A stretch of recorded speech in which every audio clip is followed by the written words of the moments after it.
خداوند متعال ہمیں یہ توفیق عطا فرمائے کہ ہم اس محرم میں امام حسین علیہ السلام کے مقصد کو سمجھ سکیں، اور ان ایام میں کہ جو خدا نے ہمیں رزق کے طور پر عطا کیے ہیں، یہ رزق معنوی کہ جو ہر سال آسمان سے دسترخوان کھلتا ہے، اس دسترخوان سے ہم کچھ حاصل کریں اور پھر روز عاشوراء ہم بھی اپنے آپ کو پاک کر کر امام حسین کے کاروان میں شامل ہو جائیں۔ اسی لیے ہمیں بہرحال یہ چند دن کوشش کرنی ہے، اور سب نے مل کے کوشش کرنی ہے تاکہ ہم کسی ایک مقام پہ حاصل کریں۔ خداوند متعال نے انسان کو خلق کیا، اس کے لیے اولیاؤں وصیاؤں کو بھیجا۔ خدا اپنی مخلوق سے محبت کرتا ہے، اور یہ اس کی محبت ہے کہ وہ نہیں چاہتا کہ اس کی مخلوق جو ہے وہ کسی نقصان میں رہے۔ پروردگار نے جہاں قرآن میں انسان سے اگر کچھ مانگا بھی ہے تو اس لیے نہیں مانگا کہ خدا کو ضرورت ہے۔ خدا کو کسی چیز کی ضرورت نہیں، وہ غنی ہے، ہم فقیر ہیں، ہم محتاج ہیں۔ لیکن کیوں مانگ رہا ہے خدا؟ یہ وہ آیات کہ جہاں پر پروردگار سوال کر رہا ہے، یہ وہ آیات کہ جہاں پر رسول کے ذریعے سے سوال کروایا جا رہا ہے۔ رسول خدا فرماتے ہیں قل لا اسألکم، میں تم سے جو سوال کر رہا ہوں کیا ہے؟ کچھ نہیں ہے، میں تم سے کچھ نہیں مانگ رہا سوائے مودت کے۔ اب یہاں پر بھی جو رسول خدا مانگ رہے ہیں، رسول خدا سائل نہیں ہے۔ سائل وہ ہوتا ہے جو اپنی حاجت لے کر آتا ہے، مگر رسول خدا کو حاجت کی ضرورت ہے۔ محبوب پروردگار ہے، مقصد کائنات ہے، ان کو کس چیز کی ضرورت ہے؟ وہ کیوں لے کر؟ یہ جتنے بھی سوال قرآن کر رہا ہے، خدا کہہ رہا ہے، خدا کو کیا ہے؟ قرض دو، مگر خدا مقروض ہے خدا نخواستہ۔ خدا کے خزانوں میں کمی ہے کسی چیز کی؟ جو ہمیں دیا ہے وہ بھی خدا نے دیا ہے۔ اب اس کے پیچھے فلسفہ کیا ہے؟ خدا کیا چاہ رہا ہے؟ پروردگار قرآن میں ارشاد فرماتا ہے، سورہ محمد کی آیت نمبر 39 میں پروردگار کہہ رہا ہے کہ تم میں سے کچھ لوگوں سے خدا جو ہے وہ کچھ مانگتا ہے تو تم بخل نہ کرو، یعنی کنجوسی نہ کرو۔ اور جو بخل کرتا ہے وہ اصل میں اپنے نفس سے، اپنے آپ سے بخل کر رہا ہے۔ خدا تمہارے مال تم سے نہیں مانگ رہا، بس اللہ کی راہ میں انفاق کرو۔ خدا کہہ رہا ہے میری راہ میں انفاق کرو۔ یہ راہ میں انفاق مانگ رہا ہے۔ کیوں مانگ رہا ہے؟ کیوں سوال ہو رہا ہے؟ کیونکہ وہ ایک در کی طرف لے کے جانا چاہتا ہے، ایک دروازے کی طرف دعوت دے رہا ہے۔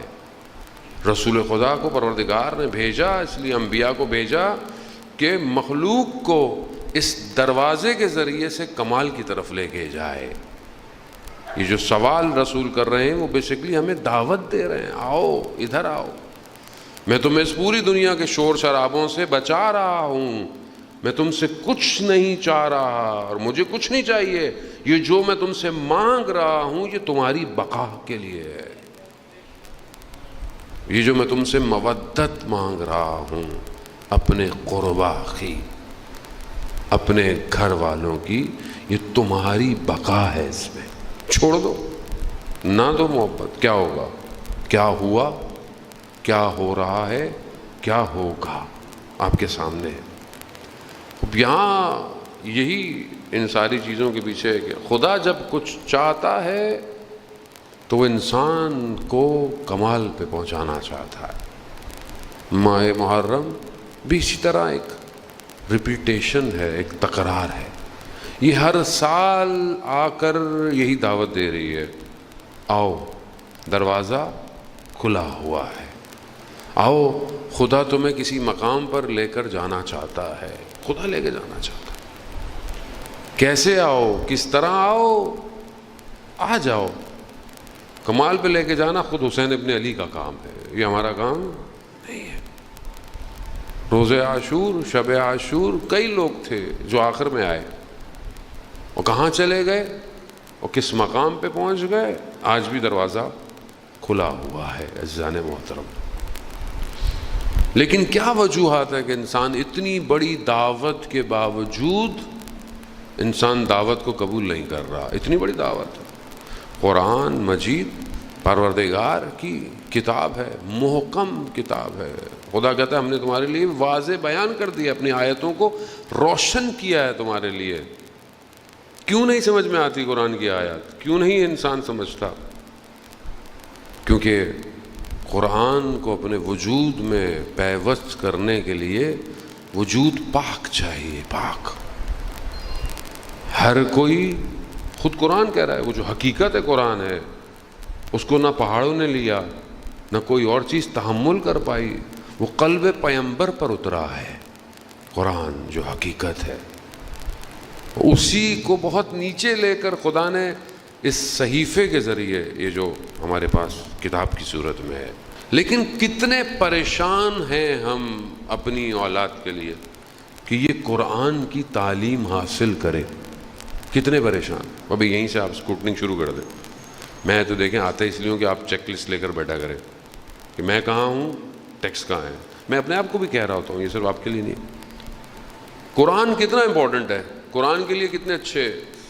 سستا مولانا کون ہے قرآن پڑھائے گا؟ یہ فری میں کیوں نہیں پڑھاتے مولانا صاحب؟ قرآن پڑھانے کے پیسے کیوں لیتے ہیں؟ او لیول، اے لیول کی فیسیں بھر بھر کے دینی ہے ہم نے، بہترین انسٹیٹیوٹ، بہترین۔ قرآن کیا ہے، ایسی پڑھ لے گا۔ مسجد کے مولوی بیچارے ٹوپی پہن کے آئیں گے، بیچارے تھوڑی دیر پڑھیں گے، جی آغا صاحب پانی پلا دو مولانا صاحب، چلے گا۔ محلے کی باجی قرآن پڑھا دیتی ہیں، ایسی تو سب اپنی باجی سے قرآن پڑھا سب نے۔ قرآن اچھی بات ہے، پڑھ لیں قرآن، ٹھیک ہے، اچھی، کم از کم پڑھ تو لیں کسی سے، لیکن اصل قرآن تدبر اور تفکر ہے۔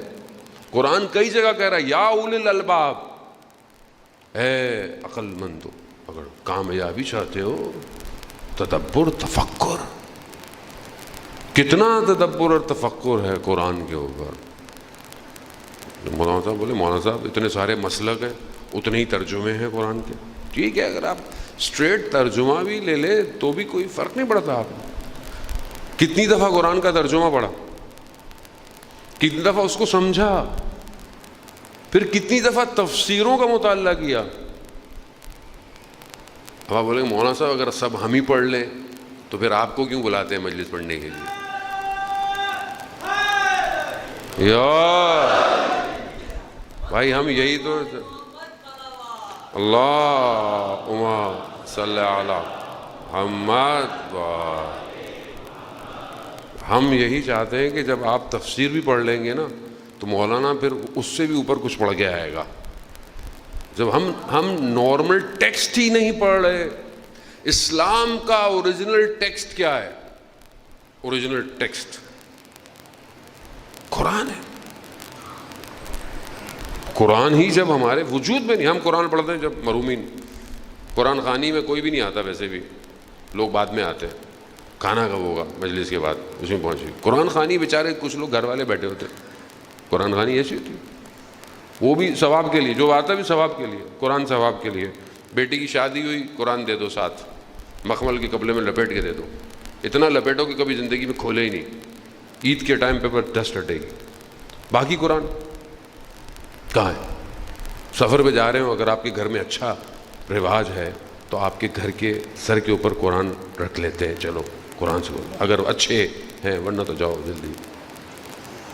کدھر ہے قرآن؟ کہاں ہے؟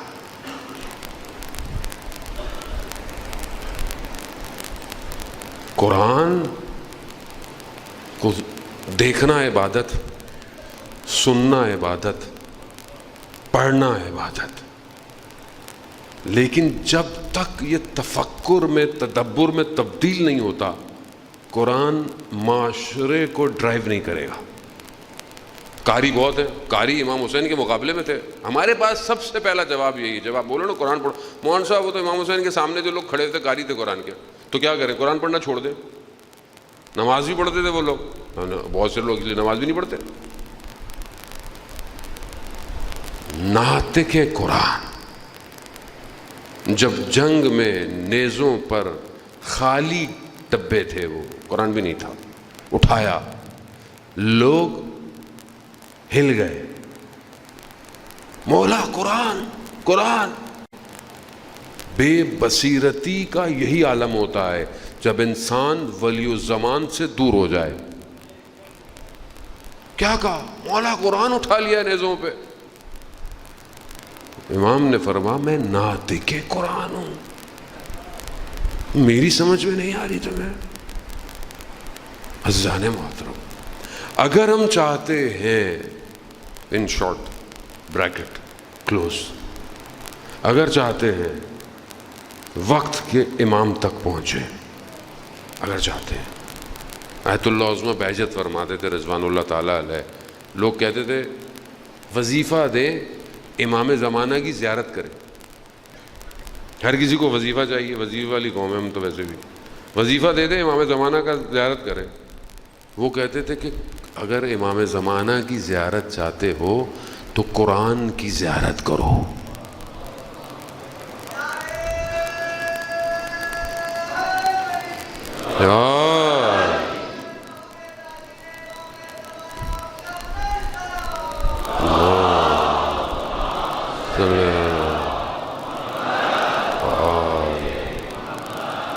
کیوں؟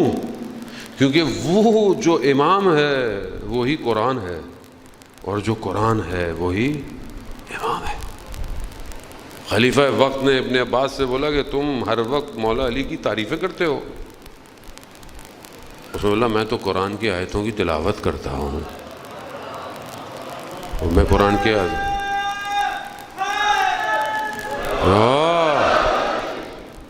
لیکن یہ قرآن پیوست اسی کے وجود میں ہوا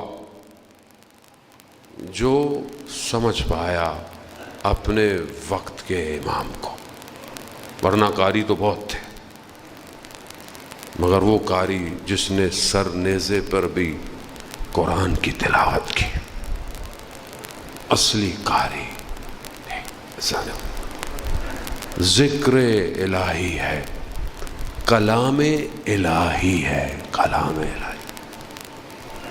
ہم نہیں چاہتے کہ خدا ہم سے باتیں کرے، ہم نہیں چاہتے. اگر چاہتے ہیں کہ خدا آپ سے باتیں کرے، قرآن پڑھیں. کتنا ہم لوگ واٹس ایپ، فیس بک کے اسٹیٹس، انسٹاگرام کی ریل سب دیکھ رہے ہیں، دنیا جان کتنا دیکھتے ہیں. آپ خود سوچیں، آپ کو سوچنے کی بھی ضرورت نہیں. ویسے تو اب تو آپ کا موبائل آپ کو بتا دیتا ہے کہ کتنی دیر آپ نے اسکرین کھولی، کتنی دیر آپ نے یوٹیوب یوز کی ہے، سب آپ کو بتا دیتا ہے.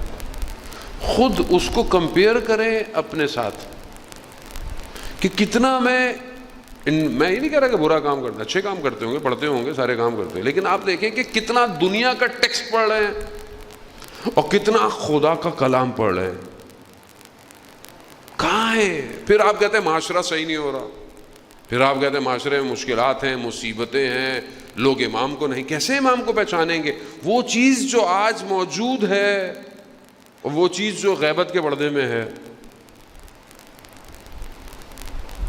امام جب تشریف لائیں گے تو کون سی چیز کو حاکم کریں گے؟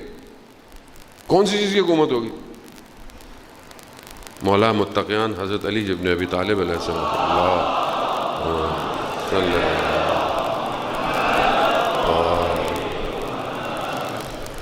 امام نہج البلاغہ میں جہاں اپنے اصحاب کو یاد کرتے ہیں، امام نے اظہار شکوہ بھی کیا، گلہ بھی کیا ہے ان لوگوں سے جنہوں نے امام کو پہچانا نہیں اور امام کو چھوڑ دیا دور. وہیں پر امام جو ہے وہ اپنے اصحاب کو بھی یاد کرتے ہیں جو امام کے صحابی ہیں، اور اس شدت یاد اتنی ہے، امام نے اتنی اس کے ساتھ یاد کیا ہے کہ نہج البلاغہ میں بیان ہے کہ امام نے اپنے انگلیوں کو دانتوں میں دبایا ہے. کہاں ہیں وہ جو ایسے تھے؟ پھر امام نے نام لیا ہے بعض، اینا عمار، عمار کہاں ہے؟ پھر امام نے ان کی خصوصیات بتائی ہیں. ہم چاہتے ہیں کہ ہم ان جیسے تو نہیں ہو سکتے ظاہر ہے، لیکن اس کی صف میں تو شامل ہو سکتے ہیں. وہاں امام نے ایک صفت یہ بتائی ہے کہ یہ وہ ہے جو قرآن کی تلاوت کرتے تھے اور اس پر عمل کرتے تھے. تلاوت اور عمل. اب تلاوت کیا ہے؟ مثال کے طور پر بہت ساری قرآن کی آیت ہے. قرآن کی ایک آیت ہے کہ پروردگار ارشاد فرما رہا ہے کہ الا بذکر اللہ تطمئن القلوب، آگاہ ہو جاؤ، اللہ کا ذکر دلوں کو اطمینان دیتا ہے. اب یہ پڑھیں اور اس پہ عمل کیسے کریں؟ کیا جب ہم زندگی میں پریشان مشکل ہوتے ہیں اللہ کا ذکر اطمینان دیتا ہے؟ ان اللہ مع الصابرین، بے شک اللہ صبر کرنے والوں کے ساتھ ہے.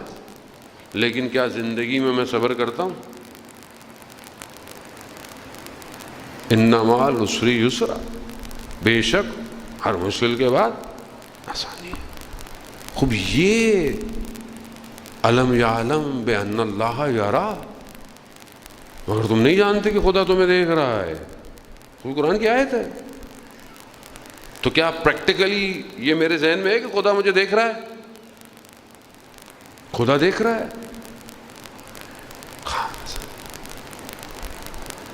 خدا کتنا مہربان ہے. رسول خدا حضرت محمد مصطفیٰ صلی اللہ علیہ وسلم صلی اللہ محمد. رسول خدا جب لوگوں کے درمیان میں تبلیغ پہ گئے تو آپ کو پتہ ہے کتنی مشکلات تھیں. لوگ شروع میں رسول خدا کو کتنی تکلیفیں، کتنی اذیتیں. رسول خدا نے اپنے آپ کو زیادہ سے زیادہ عبادت میں ڈالنا شروع کر دیا. عبادت، زیادہ عبادت. کیوں؟ تاکہ میں زیادہ جب کروں تو لوگوں کے وجود میں زیادہ چیزیں داخل ہونا شروع. اتنی رسول خدا نے عبادت کر دی کہ پروردگار کہہ رہا ہے کہ ہم نے رسول قرآن اس لیے نہیں نازل کیا کہ تم مشقت میں پڑ جاؤ. قم اللیل الا قلیلا، اے نبی اتنا مت رات کو کھڑے ہو کہ تمہیں تکلیف ہو جائے. پاؤں سوج جاتے تھے ان کے. کس لیے؟ امت کے لیے. امت کے روایات میں بیان ہوتا ہے، پروردگار جامع سعادات میں بھی ملا ناراکی نے اس روایت کو بیان کیا ہے. فرماتے ہیں کہ رسول خدا نے خدا کی بارگاہ میں کہا کہ پروردگار قیامت والے دن میری امت کا جب حساب ہو رہا ہو نا تو میرے علاوہ کسی کو مت دکھانا. اتنی رسول خدا کو امت سے محبت ہے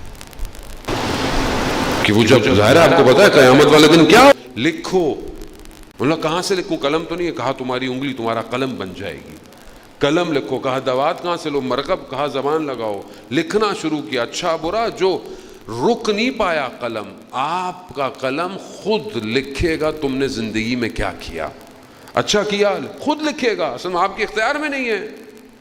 کہا لکھے گا لکھے گا. اس کے بعد 2 ٹکڑے گردن میں ٹانگ دیا. کہا ایسا لگ رہا تھا جیسے دنیا کے پہاڑ میری گردن میں لٹک گئے. کہاں فرار کرے گا؟ کہاں جائے گا اس دن آدمی؟ اس دن کے لیے رسول خدا فرما رہے ہیں جہاں سب چیز عیاں ہوگی، ہر چیز کھلی بھی ہوگی، کوئی چیز پوشیدہ نہیں ہوگی. یہاں میں اچھے کپڑے پہن لوں، خوشبو لگا لوں، آپ کو پتہ نہیں ہے میں اندر سے کیسا ہوں، آپ کو کیا پتا. لیکن اس دن سب عیاں ہوگا، سب کھلا ہوگا، کچھ چھپ نہیں پائے گا. اس دن کے لیے رسول خدا نے فرمایا پروردگار میری امت کا جب حساب کرنا صرف مجھے دکھانا بس.